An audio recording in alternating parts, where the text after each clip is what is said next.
Biniyanggi ng palasyo na patuloy na paiiralin ng transparency at accountability sa Administrasyong Aquino. Ito'y matapos lumabas ang issue na umano'y bumuo si Pangulong Aquino ng Special Purpose Fund para gamitin sa darating na eleksyon. Nagkakahalaga ito ng 317 billion pesos. I can very well categorically tell the public that yung budget po ng 2013 is not geared for election year. In fact, kung ano nga lang, kung budget, look at the budget of COMELEC. We cut down the budget of COMELEC. So, klaro tayo dito na hindi mo pang election itong 2013 kung ano po ang pangangailangan ng taong bayan. Ayon sa DBM, kabilang sa paglalaanan ng Special Purpose Fund ang rehabilitasyon ng mga district at provincial hospitals. Ipinaliwanag rin ng palasyo ang pagdadagdag ng budget sa ibang departamento.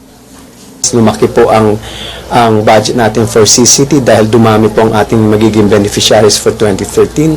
May kailangan natin punuin ang mga guro dahil mawawala ng backlog na yung mga classrooms. So lahat po ito, we're addressing all the concerns. And if it happens on an election year, it's not intentional because it's programmed naman talaga. Inaayos po yan. So I can very well categorically tell the public that this is not because of election year.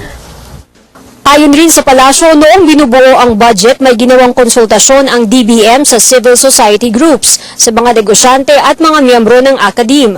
Nakasama sa konsultasyon ang kinatawag ni dating National Treasurer at ngayong Social Watch Philippines convener Leonor Briones. Si Briones ang nagbunyag do umano'y maaaring gamitin ang pondo sa eleksyon.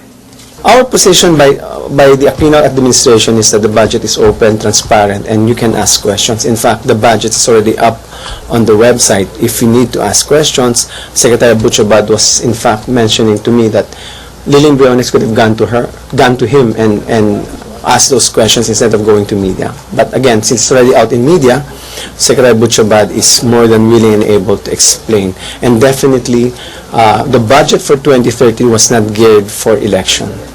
The budget is being prepared based on what the needs, what the concerns of the people, and that is what we are responding to.